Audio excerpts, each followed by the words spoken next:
Hi, this is Jaya. In this video, we shall see the summary of Brave New World, a novel by Aldous Huxley. This is a dystopian novel set in a futuristic world state where the citizens are engineered into an intelligence based social hierarchy. The novel anticipates huge scientific advancements in reproductive technology, sleep learning, psychological manipulation, and classical conditions, which is actually challenged by the story's protagonist. Huxley later on followed this book with a reassessment in essay form, Brave New World Revisited, and with his final novel, Island, which is the utopian counterpart. This novel opens in the world state city of London in AF, that is after Ford 632, that is AD to 2540 in the Gregorian calendar. Here, the citizens are engineered through artificial wombs and childhood indoctrination programs into predetermined classes based on their intelligence and labor. Lenina Crown, a hatchery worker, is popular and sexually desirable, but Bernard Marx, a psychologist, is not. He is shorter in stature than the average member of his high caste, which makes him inferior and gives him an inferiority complex.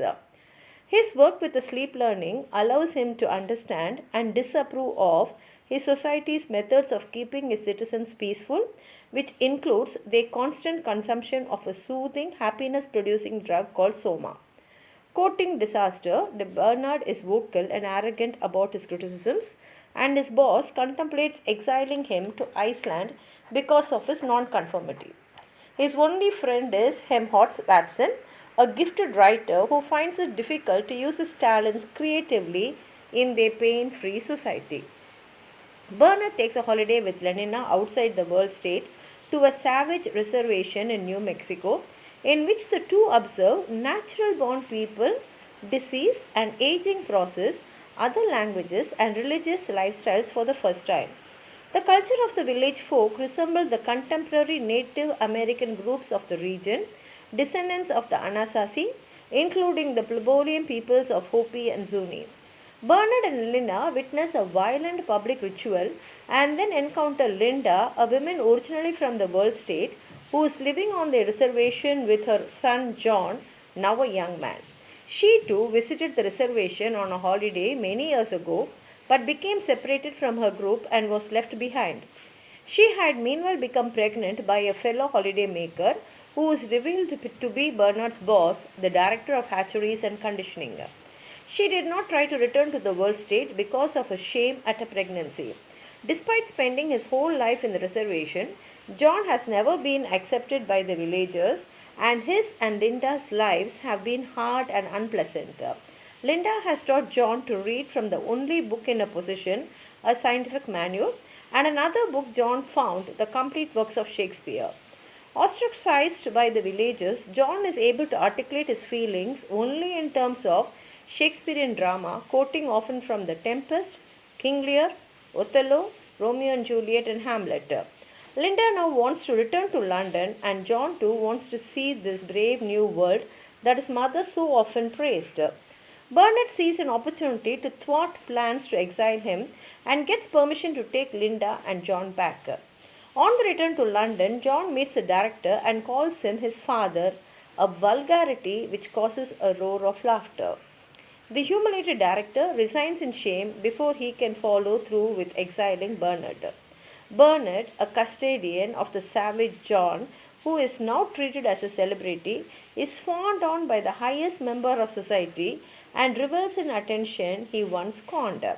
Bernard's popularity is fleeting, but he becomes envious that John really bonds with the literary minded Helmholtz, who has been his only friend.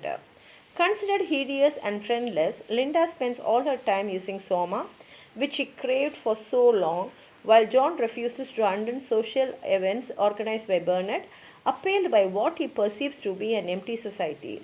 Lenina and John are physically attracted to each other, but John's view of courtship and romance, based on Shakespeare's writings, is utterly incompatible with Lenina's freewheeling attitude to sex. She tries to seduce him, but he attacks her, before suddenly being informed that his mother is on her deathbed. He rushes to Linda's bedside, causing a scandal, as this is not the correct attitude to death. Some children who enter the ward for death conditioning come across as disrespectful to John, and he attacks one physically. He then tries to break up a distribution of soma to a lower caste group, telling them that he is freeing them.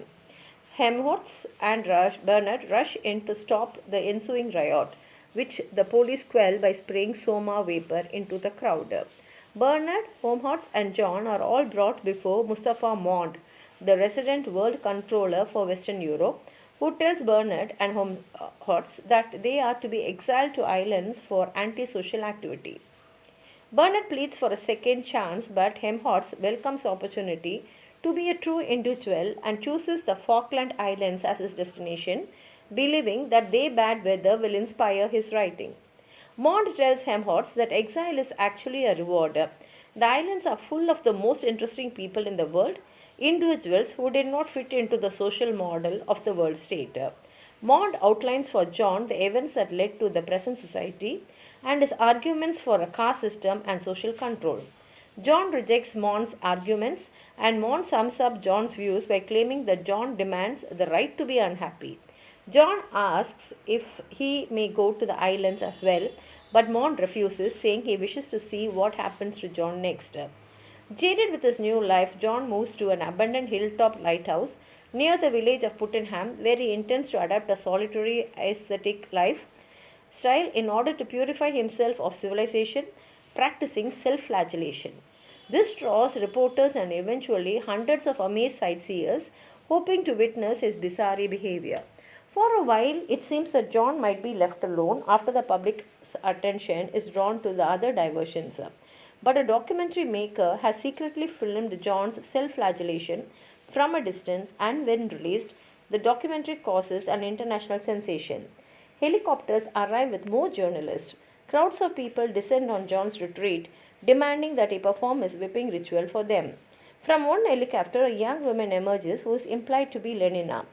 John, at the sight of a woman he both adores and loathes, whips at her in a fury and then turns a whip on himself, exciting the crowd, whose wild behavior transforms into a soma-fueled orgy. The next morning, John awakes on the ground and is consumed by remorse over his participation in the night's events. That evening, a swarm of helicopters appear on the horizon, the story of last night's orgy having been in all the papers. The first onlookers and reporters to arrive find that John is dead, having hanged himself, and here ends the story. If you have anything more to add on to what I've said, please write it in the comment box, like the video, share it with your friends, and if you have not subscribed my channel, please subscribe and support. Thank you.